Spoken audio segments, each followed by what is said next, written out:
Greetings, ladies and gents, and welcome to this latest edition of Tales from Outer Space, where I take stories from across the internet and read them for your entertainment. This particular story is called The Great Dark, written by Barsoom Israel. "What are you building, little one?" Tulith's mother asked, leaning in the doorway watching her youngest and brightest child fiddle with a strange-looking contraption. "I am not sure," Tulith replied, one of her antennae drooping in confusion as she stared at the triangular machine. "I think it's some kind of transmitter." Stifling a laugh, her mother asked, "But if you are building it, how can you not know what it is?" Giving an exasperated sigh that sounded much too worldly to be coming from a child so young, she answered, "I almost understand it. I'm having some trouble with a few things, but I have help." Her mother smiled again. "Your pet human?" she asked softly. "He is not my pet. He is my friend," Tulith said tartly. "And yes, he is helping me with this." Giving a soft laugh, Tulith's mother left the doorway. "In any case, have the fun, little one," she called back over her shoulder. Tulith nodded in reply, all her attention on the small device in front of her. Tulith's mother knew her child was a prodigy. She showed an aptitude for both science and music, and had invented a new form of communication device that somehow melded the two. Something about using vibration as well as frequency. It was all above her head. It did, however, ensure that the world government would put her in the best classes and pay for her further education. And as for a human helper, Tulith's mother was not concerned. In a way, she was kind of proud that her child's imaginary friend was one of the 3 destroyed races. True, there were maybe 200 surviving humans scattered across the galaxy, hiding and trying to scratch out a living, but the chance that one of them was in contact with a child was laughable. The fact remained, Tulith's future was bright indeed. In fact, word of her invention spread, and many races have shown great interest in this new technology. Sadly, one of those races were the Kreen. Those damnable Kreen. The same Kreen who were the reason that the humans, the Nulai, and the Sabo were all destroyed, all sent to the Great Dark, all removed from the galaxy as if they never existed. How the Kreen came to possess such a weapon is unknown. All that is known is that the Kreen decimated a peaceful race they found and stole this technology. They took them from being bullies and brutes to being the most powerful race in the galaxy overnight. The Kreen first used their doomsday weapon on the Sabo. The Kreen wanted some mineral-rich planets close to the Sabo homeworlds, and Sabo contested, and the Kreen simply removed their entire solar system, all sent to the Great Dark. One moment the Sabo were there, the next destroyed beyond all hope. Panic spread across the galaxy. The destruction of a race was bad enough, but obliterating their entire planetary system was unheard of. Not a rock, not a speck of dirt remained floating in the void where the Sabo once dwelt. The toad-like Kreen began making demands after that. They annexed systems, took slaves, killed on whim, and none dared to stand against them, except the Nulai. A couple of 100 cycles after the removal of the Sabo, the Nulai attacked the Kreen. Whether this was an attempt to capture this weapon for themselves, or to prevent the Kreen from using it again, the galaxy would never know. The Nulai were a secretive people, and that led to their downfall. The Kreen sent the Nulai to the Great Dark, their entire homeworld gone, destroyed. In the blink of an eye, the remaining Nulai surrendered, and almost every living Nulai is now a slave to a Kreen owner. And then there were the humans. The humans, rather than attacking the Kreen, studied what they could of the weapon. The top human scientists and minds all worked on the problem for decades before they found out that though the weapon was powerful, it was very slow to recharge after it was used. The humans felt that it took about 100 of their Earth years to charge the weapon. It had been 50 since it was last used. This launched the humans into action, and for the next few decades the humans dedicated themselves to creating the largest war fleet ever seen. Tens of thousands of ships, all made for one purpose: the destruction of the Kreen. The Kreen caught wind of this and began to panic, witnessing the Armada leaving the human system filled with an untold fear. There was no way that the Kreen could defeat the human war host by military might. They had to turn to their greatest weapon, which the humans knew could not be used for another 20 years. It appeared the humans were wrong. In the 80 years since the last being used, the weapon was able to be used, and the entire war fleet of humanity, along with their homeworld, were destroyed. All sent to the Great Dark. All sent to death. The entire galaxy mourned the loss of the humans and their attempt at defeating the Kreen. After that, none stood against them, and now the Kreen turned their bulbous, greedy eyes towards the Partuth and Tulith's invention. They already demanded the prototype, as well as any schematics and technology associated with it. They also demanded a tithe from the Partuth, one which they could not possibly pay. They threatened to send the Partuth to the Great Dark if they did not comply. Tulith's mother sadly shook her head. If Tulith wanted to imagine being friends with one of the destroyed races, let her. She felt that it was already a foregone conclusion their own race would be joining them soon. It had been hundreds of cycles since the Kreen destroyed the humans, and she felt the Kreen were itching to use it again, to remind the galaxy who was in charge. That stupid invention, Tulith's mother said softly. I wish she had never made it. That invention, the high-F communication array, was sitting on a small table in Tulith's bedroom, while she worked diligently on a new masterpiece, whatever it may turn out to be. How's it coming? Her voice crackled from the small box on the table. I'm having trouble with the power, Tulith replied, her brow furrowed in concentration, both antennae straight and quivering with effort. I see now how this design will work, but if I wire it in, I'm sure it'll blow up the main nodes. Did you power down the subcapacitor before attaching the new power source? The voice asked. Tulith hesitated and grimaced. Ugh, no, she replied. I'm so dumb. The voice laughed. You are anything but dumb, Tulith, it claimed. In fact, you are one of the smartest beings that I have ever known.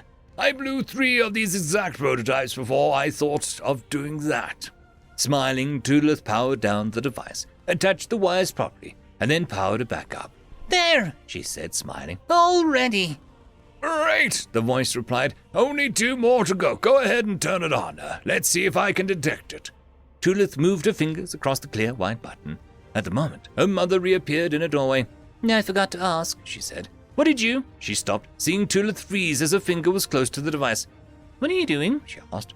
Tulith, the voice from the box said. Is it on? I cannot see the wave distortion. Who was that? Her mother demanded. My friend, Jonathan. He's the human I told you about, Tulith replied. You're human? What? Her mother said, confused. The box squawked. Tulith, why are your parents unaware of this? You told me. They were aware, Tulith replied quickly. I told them many times that I was working with a human friend on this, didn't I? She finished, looking at her mother. Tulith's mother stood in the doorway, mouth agape, a shocked and confused look on her face. You're real, she said slowly.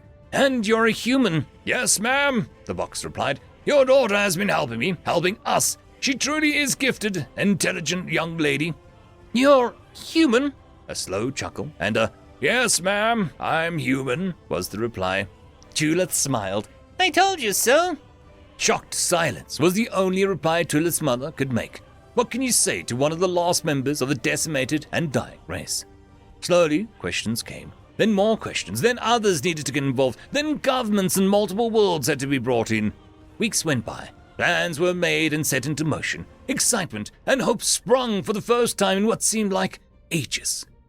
And all of this because a talented girl invented a new communicator. That wonderful invention, Tulith's mother said softly. I'm so glad she created it. Dornath, Council Lord of the Kreen, sat bored. Today was the day he got to send the Partuth race to the Great Dark. Sure, they were a council hearing where the Partuth got to plead their case, but Dornath already knew what he was going to do. The galaxy needed a reminder that blind obedience to the Kreen was the only way to survive. The other council members drifted in and took their seats. The representatives for the Partuth appeared, peering timidly around the room as she entered. Dornath sat up and blinked slowly. They sent a child? A murmur rippled across the chamber as council members saw the young Partuth girl walk to the podium, prepared to plead her case for the survival of her race. Giving a low chuckle, Dornath said into the broadcaster, which echoed his words around the great chamber, Let it be known that the Partuth chose to insult the council by sending a child. It is a feeble attempt to sway the council with sentiment, and it was failed miserably.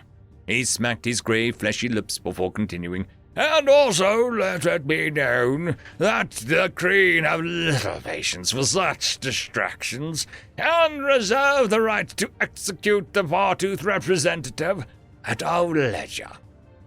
He leaned back in his chair and gave a groan beneath his great weight. The young Fartooth girl bent and removed from her satchel a pyramid-shaped device with a clear white button. Dornath eyed it warily.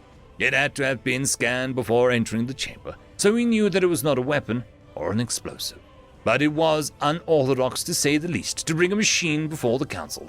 "Child," Dornath said slowly, "do you have the authority to address the council?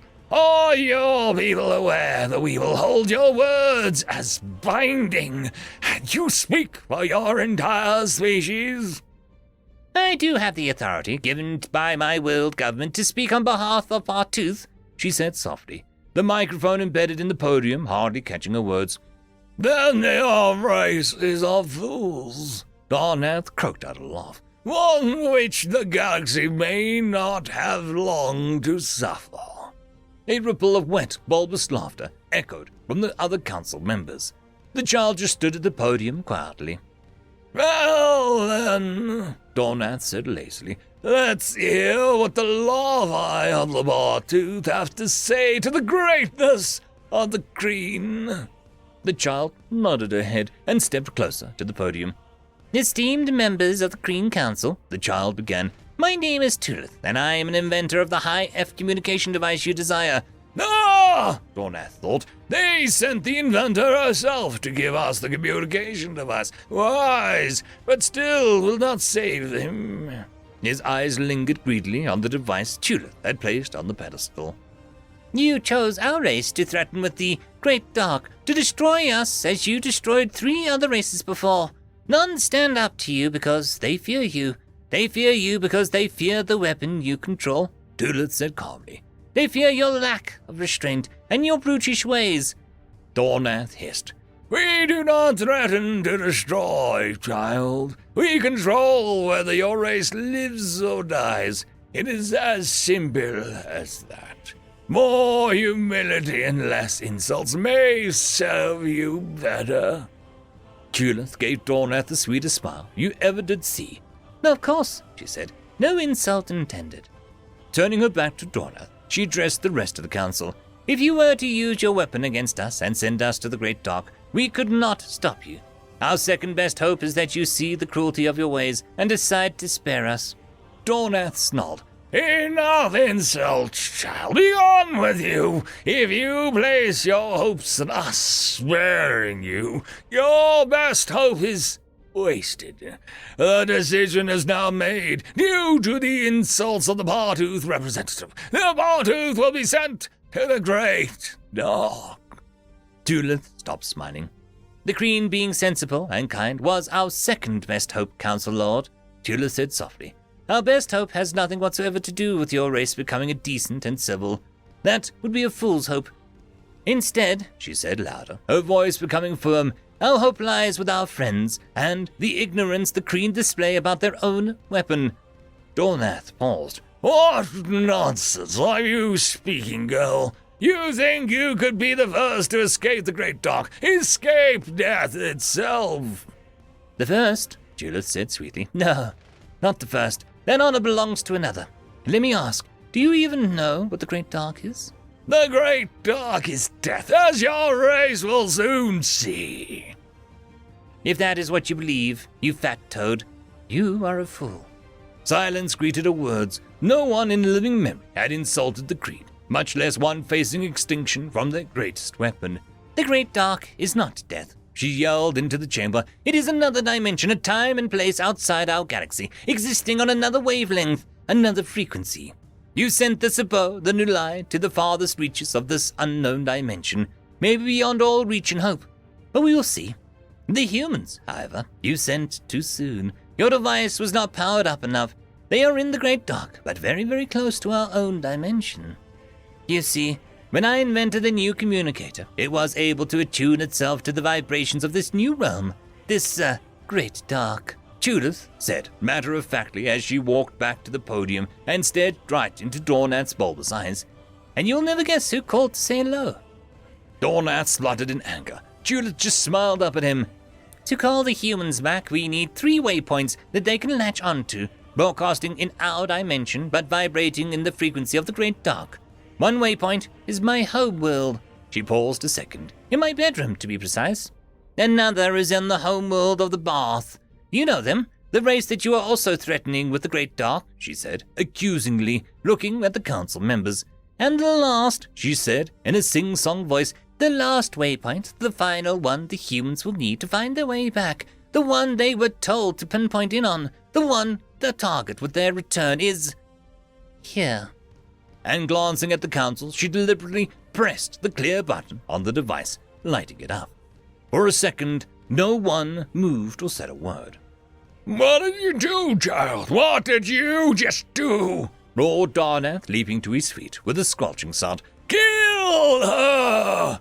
Darnath demanded, pointing at the child in front of him. Kill her now and make it slow.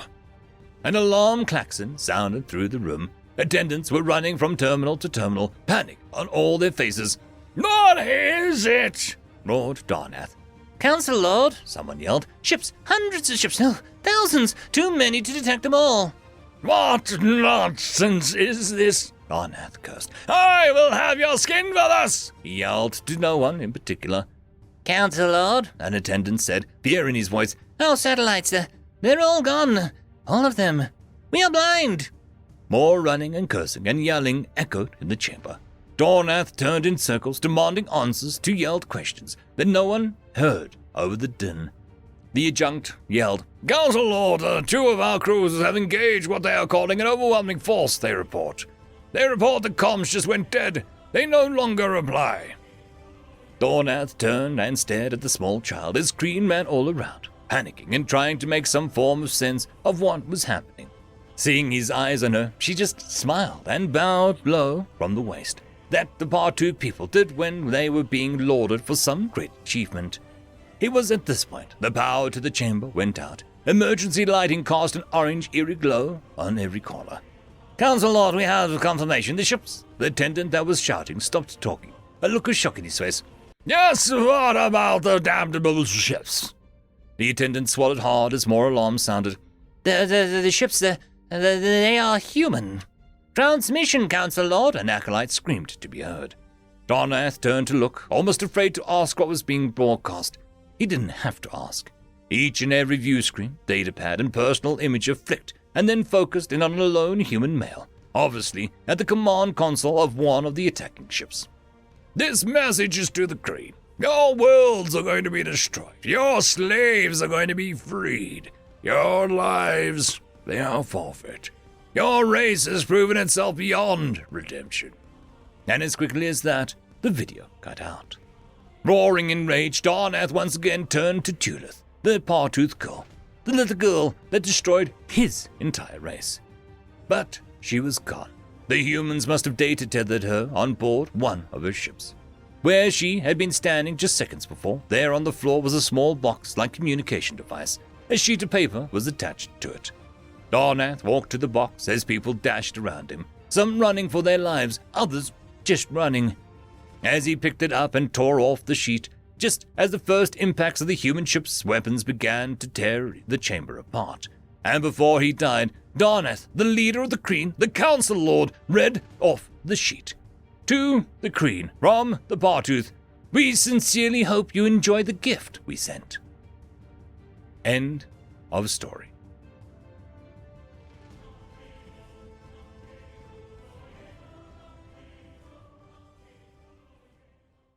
I'd quickly like to thank the T5 channel members and patrons: Cam Maxwell, Casper Arnholtz, Bushmaster 177, Lord Azrakal, Ambrose Cattell, Quantum Wednesday, Trixoon WRE, and Blueberry Cat. Thank you very much for the support. It is super appreciated.